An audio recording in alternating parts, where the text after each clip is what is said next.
माझे नाव कोमल सुरेश ताटू, गाव अमरनाथपूरवाडी। माझी ही नॉर्मल डिलिव्हरी झाली आणि आम्हाला एक मुलगी झाली।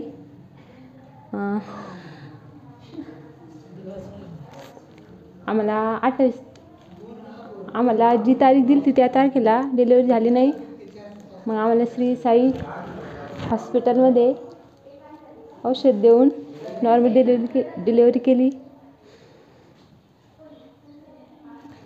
आता मी आणि माझे बाळ खूप छान आहे।